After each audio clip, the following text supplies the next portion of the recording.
New York City. For our viewers worldwide, I'm Dani Burger. We are set to open higher this morning. Powell's out of the way.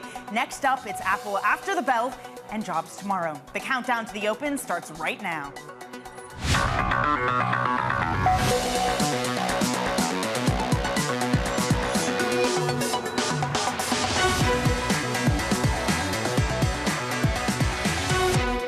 Coming up, futures moving higher after another round of economic data. Fed Chair Jay Powell keeps the rate cut dream alive, and investors look ahead to payrolls with Apple earnings on deck. We begin with a big issue. The Fed holds again. The whole game plan is basically unchanged. We're going to keep rates here until we're highly confident that we're going to get inflation down to 2%. No hint whatsoever of a rate hike. I think there's a lot of relief here that the chairman stayed true to what we've seen from this chairman. I think Jay Powell was particularly disciplined here. I think he stayed on message very well. There's a clear bias towards easing, and he stuck to that. They've left wide open the question of why has progress been less than they expected on the inflation front. The Federal Reserve is not living up to the commitment on inflation that other central banks are. Let that tight policy work for longer. I think that's about as far as they're ready to go today. That's hawkish in May. We'll see what hawkish might look like in June. This is really good for the markets because here's a Fed that's telling us, look at the longer term. Look where inflation was and look where we've gotten it to. Don't worry about the last couple of months. We'll see what happens there. FOMC and Powell that toes the line and doesn't rock the boat. Joining us now is Bloomberg's Liz McCormick, Chief Correspondent of Global Macro Markets. Liz, thanks for joining. We're 19 hours out from the FOMC and Powell's press conference. What is still lingering in your mind at this point? Yeah, and what a great lineup of speakers you just went through. Yeah, I think, like Bill Dudley and another part of his clip, he had said, Chairman Powell basically said, we got this, and I think what's lingering is I think the market heard him. They cut off the option of a hike for now because he really slapped that down clearly. But it's really going to be depending on the data, right? I mean, of course, Powell will do and the Fed whatever they need to do. So we had some data today. Some of the cost indexes were a little higher. Jobless claims are hovering, at not troublesome levels. But the market still has yields down a little bit. So I think, we got the piece that their easing bias remains. We have jobs data tomorrow, like you've mentioned. So I think there's just going to remain a lot of angst and trading around these numbers because they know, despite what Chairman Powell said, if the data changes, they will change their tune. I'm not saying they're going to hike, but now there's price for just one full cut, which has been the case for a while. And whether that gets pushed out or not, or they price in the chance of a better chance of two will really depend on how the labor data, the inflation data goes out to the next couple of weeks. Hey, Liz, we appreciate it. Bloomberg's Liz McCormick there.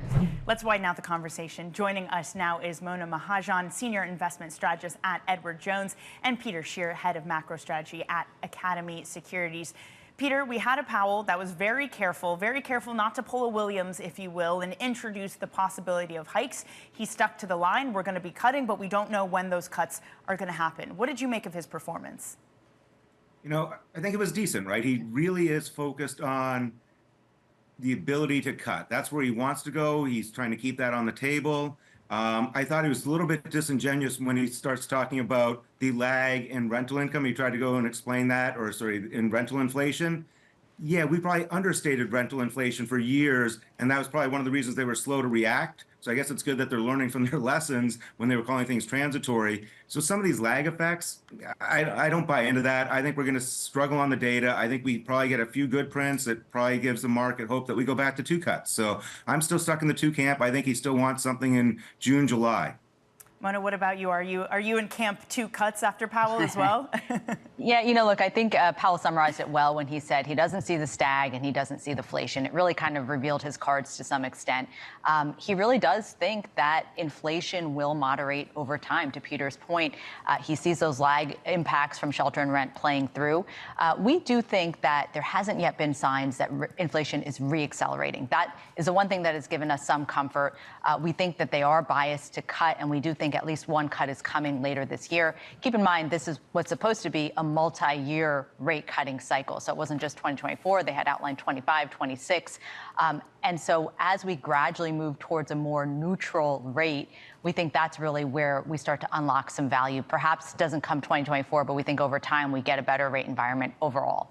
Not only was his bias towards cutting, but the bar for hiking was extremely high. If I can read to you both something Powell said yesterday, if we have a path where inflation proves more persistent, where labor market is strong, and we're not gaining greater confidence, that would be the case where it would be appropriate to hold off rate cuts. I mean, you could have easily have taken out hold off rate cuts and stuck in instead hike rates. Peter, is this the Fed put? Is the Fed put back in the room with us and alive? Is this a Powell who doesn't want to upset markets and push yields higher?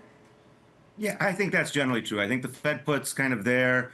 We talked about this, I think, late last year, right? I think he was very happy to cause a recession in 2023. It wasn't an election year. He does not want to go down that path. So there is some support there. They are starting the process of reducing QT. That should be somewhat supportive. So he's doing things. I think he's looking for the data. He has maybe got his fingers crossed that it all comes together so he doesn't have to hike, because it's going to be a very, very high hurdle for them to even think about hiking. So, yeah, we've got a little bit of comfort there, I think, on the rate side, but I think it's going to extend much more to the 2-year. I think we're going to get back to worrying about the deficit, and we're going to see 10-year yields push higher, regardless of what Fed policy is going to do, because this is a story going to be about deficits and ongoing Treasury supply, not about where the front-end rates are. Mona, if you look at all that, you put that all together, what Peter is talking about, I understand why you trade the 2-year in that way, of trading according to deficits. But if you look at duration, if you look longer out, it's a head scratcher. How are you supposed to trade a 10-year where you have a Powell who will not talk about hikes? So when hot data comes in, what do we do with that? Yeah, look, I think there is really a tale of two narratives here. One is that inflation is stickier than we would like it to be, and it's taking longer than we'd like to move lower. But the other narrative is really around the U.S. economy holding up better than expected. And that narrative has played out. We have seen not only economic growth hold up, we're starting to see earnings growth continue to perform and even exceed expectations for the first quarter. So the growth narrative remains intact. For stocks and even bonds broadly, the 10-year, to your point, they will react more to what's happening in underlying economic growth and underlying earnings growth. And so we think if that story continues to deliver, we do think that the 10-year will probably be getting close to some sort of peak level in the next 6 to 12 months. That is an interesting opportunity for duration broadly. We do think that if we think about historically the best predictor of future bond returns and investment grade bond returns in particular has been the starting point of yields. And so if we think we're getting closer to a peak level in yields, we do think that extending duration, or at least not being so overweight cash and cash-like instruments, starts to make sense in the year ahead. There are a whole lot of people in cash, Mona, that need to be talked down from that. But when it comes to the equity, Mona, that you talked about, that it can do well if there is growth, if that's what's driving yields higher, what do you say to those who say bond markets have done their job of pricing out some of the cuts that we had in, but equity markets still haven't woken up to that? Is there any sort of repricing that needs to happen, even if the economy is strong? Yeah, I think thus far we still haven't seen that notorious broadening of market leadership. It's still been pretty concentrated in the mega cap technology space on the equity side. And that makes sense given yields have remained higher, inflation has been sticky, we are higher for longer on the Fed narrative. But we do think the catalysts that will unlock value in terms of this broadening of market leadership, where we do see cyclical parts of the market, value parts of the market, those with better valuations broadly start to play some catch up. That will come as we get closer to this potential Fed rate cutting cycle, as inflation hopefully does play some catch up. And, instead of seeing overheating, we get some prints that are below expectations in the back half of the year. And by the way, growth in that environment can continue to perform given inflation's coming down, rates are coming down. We see economic growth and the consumer holding up better in that environment. So broadly speaking, we are still pretty concentrated in the equity world, but we think that broadening of market participation will play out in the months, probably 12 to 18 months ahead. Peter, what say you, broadening to come? I think so, though I think first we get a bigger pullback in QQQ, so the NASDAQ 100. I think if you look back, right, really the market hasn't done much since the end of January. So we kind of had the start of the year, a really big spike in stocks, but it's kind of settled in from there. It's had some weakness. I think we're going to squeeze out some of what I think are excesses in the AI. I think as people are working through the cost-benefit analysis, I think we're going to see a little bit pullback in those AI type of stocks. We're going to see that pull down. Until we see that pullback, I'm not that comfortable with the Russell 2000 or those stocks really performing well. If anything, I've been looking at China. I think, I think longer term, I find China uninvestable. I think we are separating from them. But you look at their stock market, it's really outperformed since February. I think there's a lot of upside still to whether it's FXI or KWEB as their economy gets back on track. And I think the biggest mistake people are thinking about right now, maybe incorrectly, is they view an improving economy in China is going to be good for U.S. stocks. I don't think that's going to be the case. I think an improving China economy is going to be good for Chinese stocks because they're buying more and more of their own brands and they're starting to try and export those brands. So I think it's a very different dynamic than we had the past 2 decades. So that's why if you think China's doing better, own FXI or KWEB, don't own U.S. stocks because that transition is not going to be what it once was. Peter, on the point of earnings, you noted this in your notes that we've seen the big tech stocks over the past 2 weeks swing some 10%. These are stocks that are trading maybe not even like small caps, something like penny stocks. You flagged the concerns about liquidity. Tell us about them. How concerned are you? Yeah, I'm very concerned. So, I traded credit derivatives throughout the financial crisis. And what was always reminiscent then was you had these air pockets, right? Something would trade here and it would seem very liquid. All of a sudden, whoops, it would appear here and get liquid again. And I think we have so much electronic trading, so much algorithmic trading, so much cross-asset trading. That's what we get are these air pockets. And I think we're probably going to rue the day that we really went towards weekly and now daily options. I think those are accentuating these moves. So it can happen in both directions. So don't get me wrong. I think it's allowed markets to go higher than they would otherwise. But I do think we're now very susceptible to a sharp, fast decline, almost like we had post FOMC yesterday, right? We were sitting up 200 and something on NASDAQ and finished the day down. And it was a one-way street with very little true depth of liquidity. So I'd be cautious. And I think there's a lot of potential movement. And it does scare me because it seems unusual for trillion-dollar companies to swing 10 and 12% in a day on a regular basis. Well, lucky for you, Peter, the NYSE's looking at 24-hour trading. So yay, more fun times ahead in that lack of liquidity. Hey, Mona, Peter, you're going to stick with us. Now, before we get back to them, let's take a quick look at some of the stocks that are moving ahead of the opening bell. With that is Abigail Doolittle. Hey, Abby. Hey, Dani. Well, one stock that's absolutely soaring, Carvana, up the last time I saw up more than 30%. This after the online used car dealer reported a surprise profit. Wow, at this point, up nearly 40%. Analysts really like the unit growth acceleration. I would point out that there's a 28% bearish short interest here, so today's move up is probably largely a squeeze. Qualcomm up 6%. They beat. They offered a strong forecast on good smartphone demand, Androids in particular. Etsy, on the other hand, down 16%. Demand lagging, and you can see that stock down sharply. Abigail, appreciate it. Abigail Doolittle there. All right, coming up on the show, Japan spends $23 billion in the latest yen intervention. Either the BOJ's policy statement isn't as strong as it sounds, or the intervention isn't ultimately going to work because monetary policy isn't going to move. Some wild swings. We're going to look at them and the yen next. This is Bloomberg.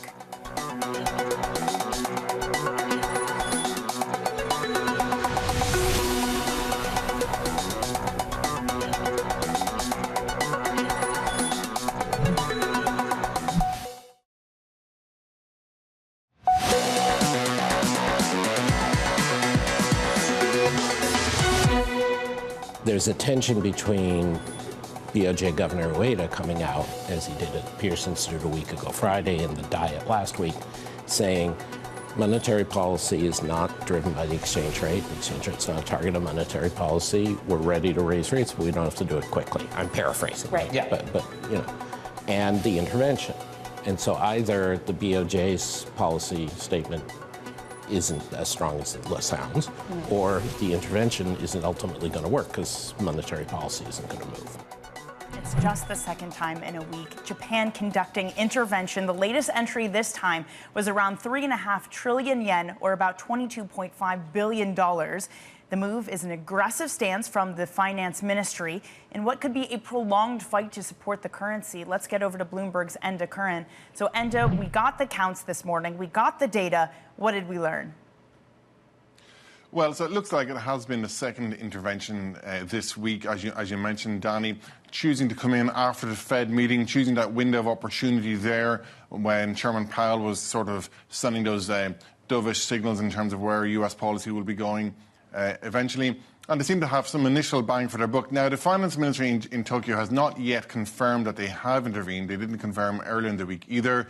The thinking there is they're just trying to keep markets guessing, keep them wary. But our colleagues in Tokyo who run the numbers on the published Bank of Japan accounts say it points towards the BOJ stepping into the market to buy the yen. And the price action would certainly suggest that there was some kind of a major trader making some moves around that time. The bigger question, though, is, as Adam Posen mentioned earlier, ultimately how successful can this be given the divergence between policy in both the US and in Tokyo? Right. And Adam Posen, in that conversation I had with him, was basically saying that, no, it's not going to be successful. And as long as monetary policy stays as it is, stays easy, is there almost a contradiction then with a Bank of England governor, Bank of Japan governor who talks about the easiness and not targeting any FX level, and then an MOF, which is very eager to jump in and try to right-size the FX market? Yeah, they always repeatedly say they don't look at levels per se. As you mentioned, Dani, it's all about the pace of the move, the volatility. But certainly analysts and traders seem to think this 160 area is something of a red line. But there's no doubt, I mean, even listening to Fed Chairman Powell yesterday, the ultimate message was, there might be cuts this year. But even if there is, realistically, markets are talking maybe one cut of 25 basis points, maybe possibly two. But likewise, Bank of Japan may hike by maybe 25 odd. That interest rate differential is still going to be there. That's what's of course driving dollar strength, and that's what's of course keeping pressure on the yen. So as long as there's this huge divergence in monetary policy between both currencies, that's going to keep pressure on the yen, and of course will test the strategy that the authorities in Tokyo are pursuing.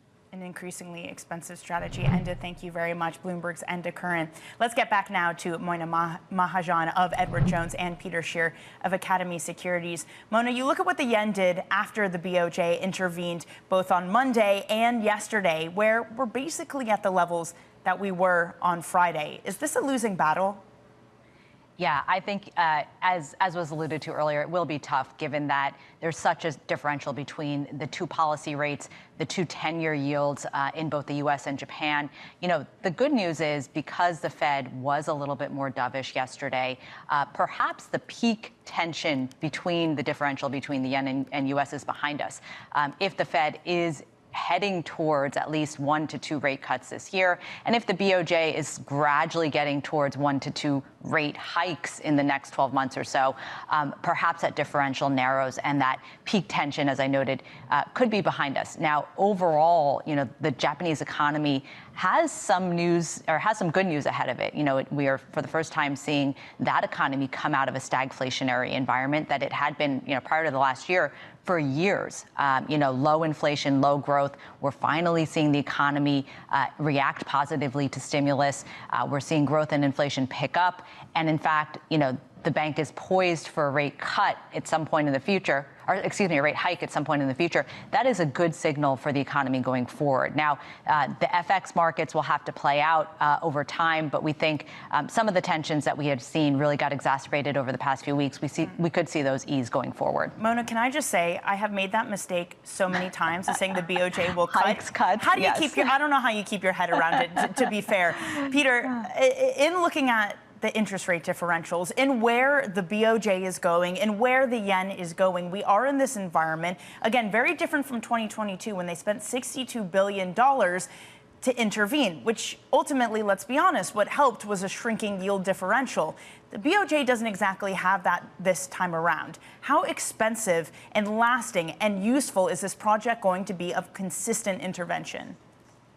I actually think it might work this time around. I generally dismiss intervention, think it's not going to work. What I like about this is they seem to be a little bit more strategic, right? They didn't jump in at 145, 150. They've waited till a long time. And if you talk to people, right, almost everyone's sitting there wondering, how much worse can this get? So I think they kind of let sentiment build to a point that it might be easy to push back down, right? They didn't intervene too early.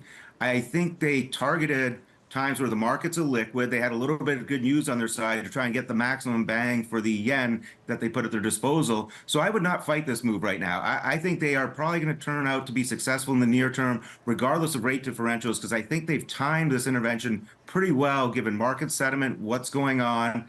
I think we could get back to 150, maybe even the 140s. If they do this persistently, they keep this kind of strategy of trying to time it correctly.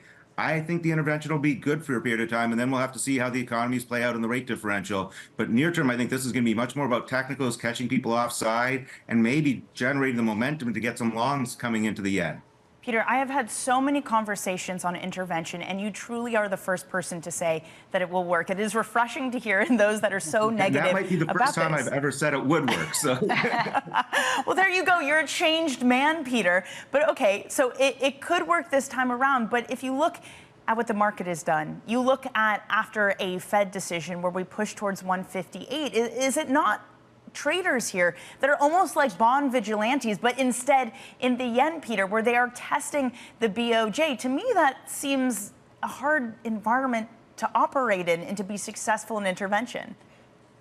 Yes, but I think, right, we put this time the market's pushed so far, there's probably a lot of very weak shorts in there. People thought, well, maybe this can break 160, maybe we can push it through, but they pushed it through 145. I just feel that when I look at the technicals and the sound bites I'm catching, this is much more susceptible to a short squeeze than it would have been had they tried to intervene at 145, right? So they've let this market play out, let kind of the shorts get overly aggressive.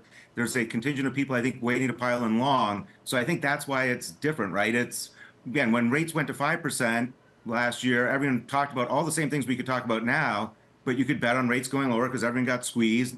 Then people were talking at 4%, they're never going higher again. We're back to 460. These things go through ebbs and flows. It's not one directional. That's why I think yields come down a little bit right now. And I think the Japanese yen can be successful because that's the offsides trade. That's probably the pain trade. And then we can resume those marches higher. Peter, we'll bring you back on for a victory lap when they are ultimately successful. We're going to have to end it there. Mona, Peter, thank you so much for your time this morning. Okay, coming up, the streaming wars continue. Netflix gets a boost from CCIC. We're going to get your morning calls up next here on The Open.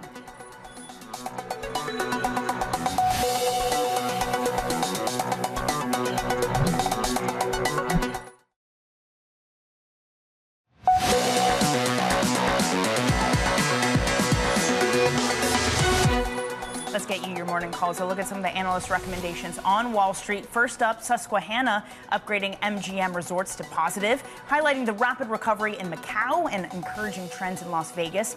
Next up, we have Cantor initiating coverage of Tesla. They start with an overweight, saying that there's recent progress in China and a more compelling entry point. Finally, UBS upgrades TJX to buy. They expect off-price retailers to outperform given the headwinds facing consumers. All right, coming up, futures pointing higher. We're going to look at the biggest movers at the opening bell.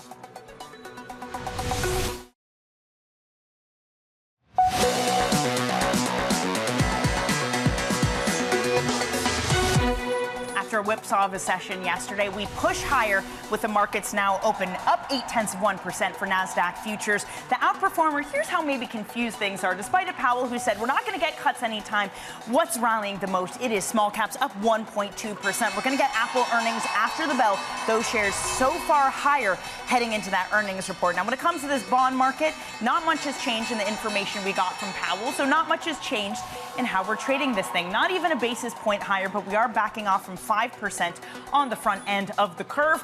So that information, again, nothing to price in there. NYMEX crude up 1/3%. Dollar has been weaker for most of the morning. However, not as weak as the euro. Euro falls versus the dollar. We are at 106. Yen, that is also little change, a little bit weaker after a second day of intervention this week. Now, one stock to watch at the open. It is Peloton. The company has announced that its CEO, Barry McCarthy, will be stepping down. The company will also be cutting 15% of its workforce. Let's get over to Bloomberg's Ed Ludlow on the story. Hey, Ed. Good morning, Dani. And the stock is reacting positively, up 14.5%, on track for its biggest jump since November. The story in aggregate is basically things are not improving at Peloton. And so Barry McCarthy, who has been through several restructuring actions, is stepping down. As you say, the board will lead a search for a successor. 15% reduction in headcount globally is about 400 staff. the bad news continues. I mean, what's worrying is the full year outlook, where Peloton is essentially telling us that the trend on hardware sales leads them to believe that things will not be good on the software side either. Their estimate for the full year is that connected fitness subscribers will become below the 3.01 million that they'd forecast, in part because they're seeing a slowdown in the hardware offering. The strategy has been like chop and change a little bit.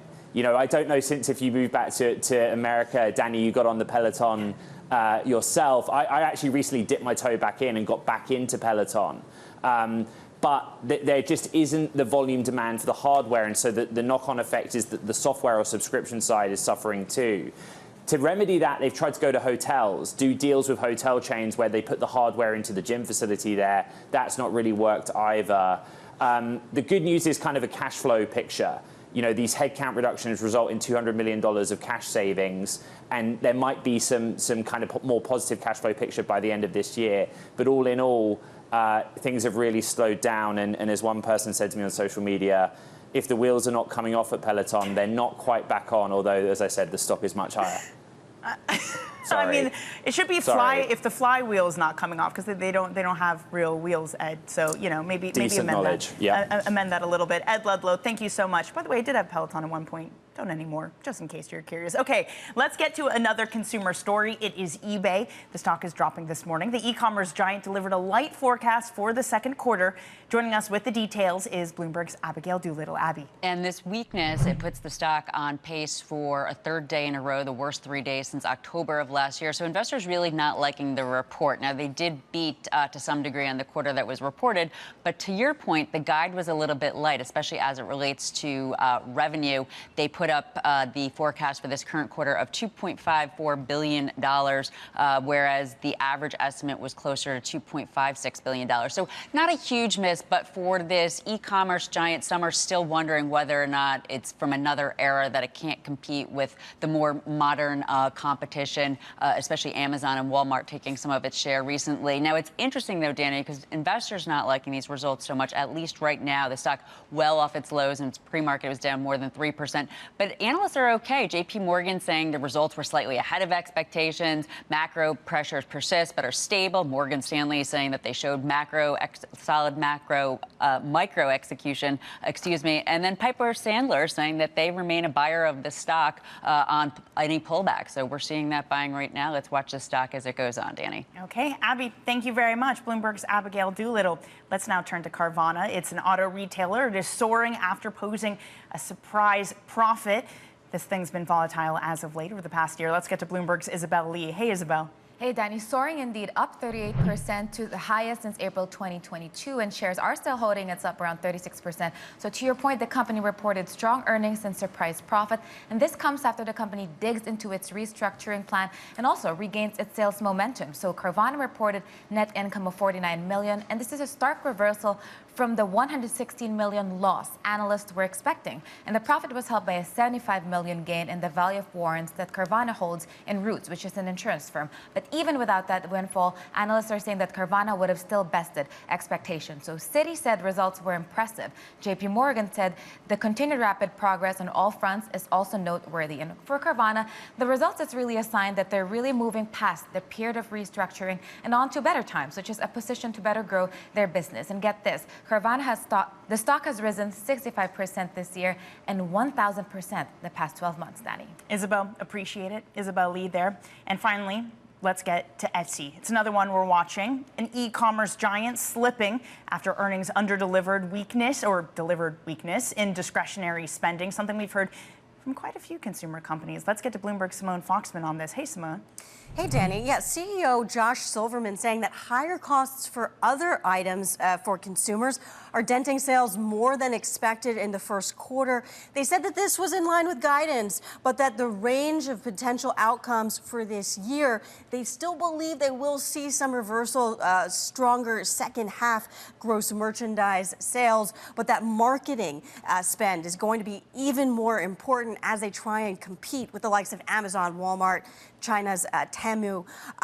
When we look at gross merchandising sales, that's actually the real focus for investors. $2.99 billion. That was 3.7% lower on a year-on-year basis, and slightly under the estimate of about $3 billion. What's interesting as well is the activity. 9.3 million sellers coming in light, as buyers also slightly growing a little bit more weekly than anticipated. We've seen price targets cut across the street, but Morgan Stanley saying that while macro plays a large role in their underwhelming performance, they are a little bit concerned about the internals of Etsy. They would have expected stronger growth in the core marketplace, and therefore there are questions about the long-term growth. They cut their price target to $52 a share from $55, and we're looking at the shares down 15% today, Dani. Simone, thanks for that. Bloomberg Simone Foxman. So those are some of the earnings we got today already, but looking ahead, we're going to get Apple. It's one of the last of the Mag 7 to report earnings. It comes after the bell. Then the last report will be chip giant NVIDIA, which comes for later this month. Let's round it all out. Joining us now is Mandeep Singh of Bloomberg Intelligence. Mandeep, great to see you. Just looking at what Apple has done this year, it's down nearly 11%. It's fallen every single month so far to start the year. So where is the bar for Apple in this earnings report? Is it low considering that, or do they really need to show up and deliver? Yeah, I think, again, there are a lot of headwinds that they are facing, and so the estimates have come down. But the real kicker to me is what are they going to show around generative AI? I mean, really, China's story is known. It's embedded in the numbers at this point of time. But if they can come up with, a large language model that's going to feature in their next version of the chip, which they are going to launch another iPhone in September, that's going to drive huge demand, a refresh cycle that everyone is anticipating. And there is pent-up demand. It's a question of what kind of features can they integrate. And Qualcomm, actually, they said yesterday their premium chips are doing quite well, and there is demand for AI features that they have incorporated. So in the end, it comes down to the features and what they can do around generative AI. Is Apple behind in this, though, Mandeep? Because we know a large part of their team was dedicated to looking at autonomous driving. They had to do a shift in strategy. So where do they stand?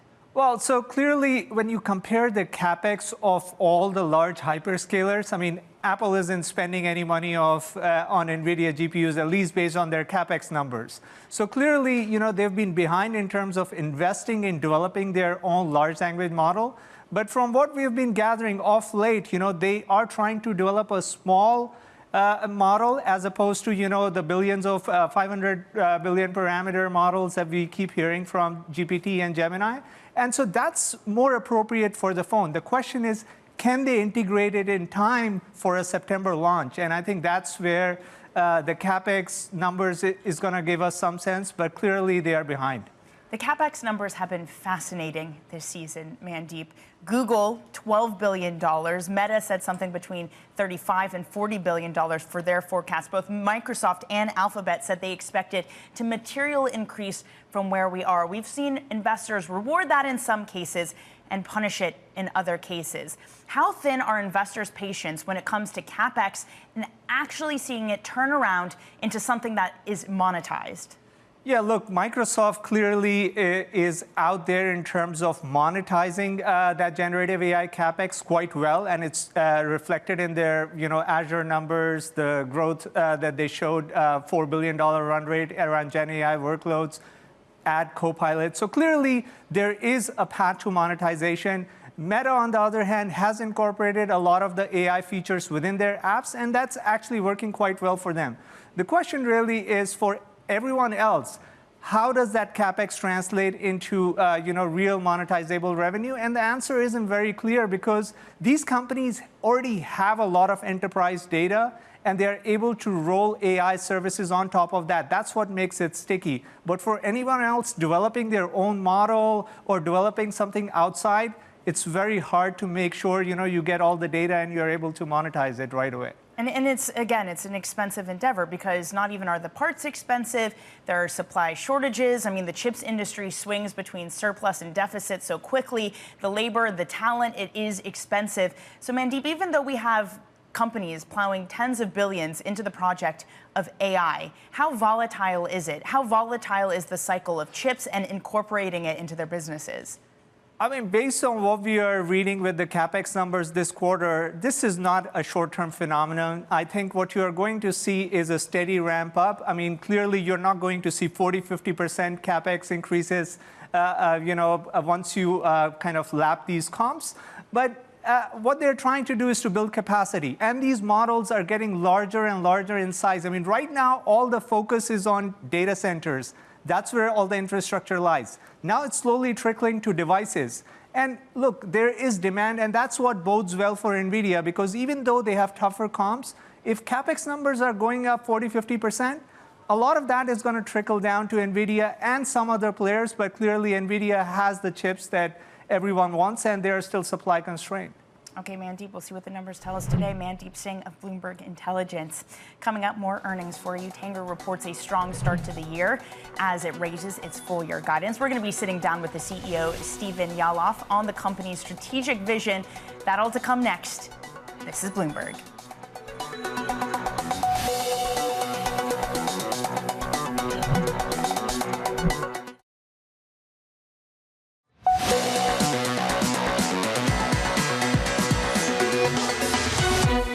Tanger has reported a strong start to the year. They had significant growth, a positive outlook, and now they're focusing on diversifying the uses in its outlets. I am pleased to say that joining me now is the CEO of Tanger. It is Stephen Yalof. Stephen, thanks for stopping by. Great to see you. Thanks for having me. So in a lot of the earnings that we've gotten, even over the past week, there are signs of concerns about the consumer. We've seen it in food and beverage, McDonald's, Starbucks, even Amazon talked about this.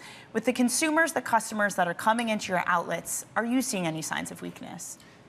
Not in the first quarter. In fact, January, obviously, sales and traffic inhibited a little bit by weather. February came back quite strong and March even stronger. And I think some of that had to do with the Easter selling season, but spring breaks in both March and April, when people are on the road, moving around, going to some of these resort destinations where we have a lot of our shopping centers, we seem to get a lot of traffic. And we're seeing cars not only during the week, but also extending into the weekends as well. I was going to say, because I told you this in the break, I remember growing up and passing your outlets on my way to the beach and saying, I think we need to stop here. But how do you change from we're just driving along the way, we happen to see, we go into a destination itself? Well, what's happening now is a lot of those markets where we have our shopping centers are becoming permanent or growth markets for permanent population. So we're seeing some of the folks that are moving out of cities, moving into some of these, what we would have called secondary locations back in the day, and now markets that are growing at great leaps and bounds. Places like just outside Savannah in Pooler, Georgia is a great example, where we have a shopping center, one of the great growth stories from a local economy point of view. And so we're seeing that tourist customer, that drive-by customer that we've seen for years and years is still coming to our centers, but now we're catering a little bit more towards that local customer who comes more frequently, comes during the week, wants a better food and beverage experience, wants better amenities, et cetera. So these are the things that we're positioning ourselves. The kind of stores you have, the tenants you have, they do run the gambit. You have the lower end, you have things like Navy, Old Gap, and then you have the aspirational luxury, Kate Spade, Michael Kors. With the types of people that shop there, have you seen a bifurcation in their behavior? Well, we actually have expanded our catchment. So as we add more aspirational brands, which is what you're referring to with the Kate Spades and the Michael Kors and the Coaches and the Ralph Laurens, there's an aspirational customer that's trading up. So you have folks that probably won't shop those brands in other, in other venues, streets, malls, full-price venues. That might their point of entry might be through the outlet because it's on sale every day. And we also see a consumer that's just looking for their favorite brand at the best possible price. So we get it from both ends, and I think that that's the market that we're catering to. So do you think you're benefiting from a consumer who is, quote unquote, trading down, but their version of doing that is shopping at an outlet, same brand, but shopping at the outlet instead? Yeah, I think so. We don't sell commodity in an outlet center. We're not selling sneakers at the best possible price. We're selling Nikes at value price. So our customer is really looking for brand. That's what they want. And they get those brands that are in our shopping centers. And what's more exciting is that there are new brands that are coming into the business that haven't been in the business before. So last quarter we announced a whole bunch of new tenants that are fresh and new in the outlet space. And we're excited to bring them throughout our portfolio. portfolio. To that point of new tenants, one of the things that we've seen among companies, or among retail companies right now, is kind of the K-shape. Again, aspirational not doing as well, maybe because they're shopping at your outlets now instead. But the ultra luxury have held up extremely well. Louis Vuitton not as bad as some people thought. Hermes doing very well. Is there any desire to get the ultra luxury into your outlets? Well, sure. We talked about a shopping center in London. There are markets in the country and obviously overseas that have outlet centers that have great luxury presence in them. And yeah, we're ramping up to add those to our centers as well. We are principally positioned in markets that are those drive-to American tourist locations. And the first thing you want to do is make sure that you're merchandising to the customer that's actually shopping in your shopping centers, because we want to make sure that the shopper has a great shopping experience, but also the retailer has a good experience inside our centers. How hard is it to get one of those luxury folks? Because so many of them are hyper concerned about brand dilution. Yeah, first of all, the amount of volume that these brands do in outlets is pretty staggering. So it's probably not as difficult. But, it's really a question of what is the availability of excess inventory, because for the most part, where those particular brands are just selling excess. Who do you want to get? I need to know this, Stephen. My number one? Yeah. I would say that there's a whole host of Italian brands that I think would do absolutely fantastic in your hometown of Washington, D.C. And, so we're obviously out front working on brands like that. Okay, well, I'm excited to see that. Now, elsewhere in this world, we've come out, perhaps, of a real estate crisis, of concerns over CRE. It isn't completely gone.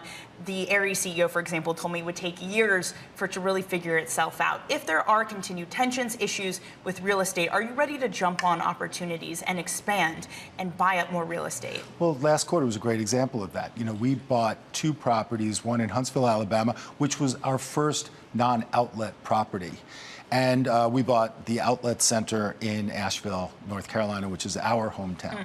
So, as opportunities present themselves, our balance sheet is in great shape. We just redid our lines of credit. So we really have access to capital. There are significant partnership opportunities out there for us as well. I think people like us as an operating company. So we have best-in-class leasing, marketing, and property operations. There are a number of owners that, outsource a lot of that operational muscle in order to run their properties. We bring that in-house. So we think a little bit more strategically. We think a little bit more long-term. We like to think like general merchandise managers. That's how we run our properties. We run them for the long term. What about geographical exposure-wise? Is there anywhere that you'd want to be more into that you're looking at specifically? Well, we like the South. And, the less susceptibility to weather.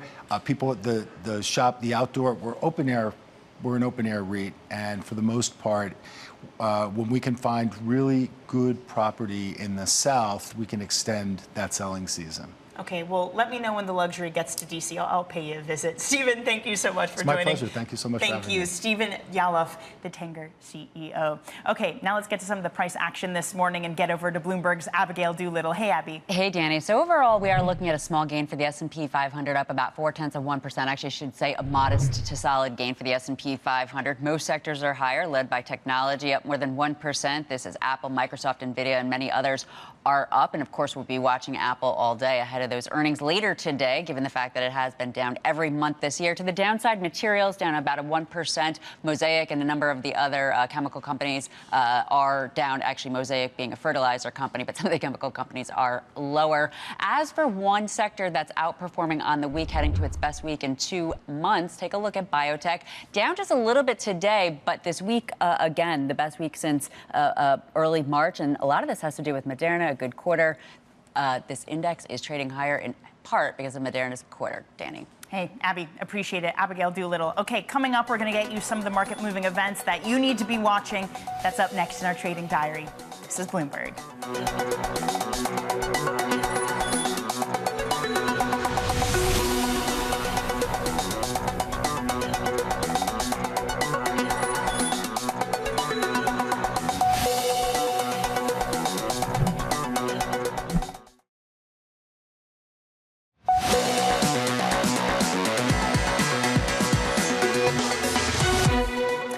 All right, well, we are about 30 minutes past the open. We're up by about 0.6% for the Russell. That outperforms the NASDAQ. That's up 0.5%, and S&P up by a third. NASDAQ, we're bracing for Apple earnings. Tomorrow is jobs data. By the way, we are seeing options that are pricing for the most volatile jobs day in about a year, with Powell opening up the gates to no cuts being priced out this year. Okay, let's get your trading diary, what you need to be watching for the rest of this week. So at the top of the hour, we're going to be getting March factory orders and durable goods. This afternoon, we get Apple earnings after the bell. Tomorrow, we are going to be rounding out the week with the U.S. jobs report. The estimates at the moment are for 240, 241. Is this a still hot labor market? Powell yesterday saying that he needs to either see a cooling in the labor market or inflation down to target in order to start to cut. All right, this was the countdown to the open here on Bloomberg.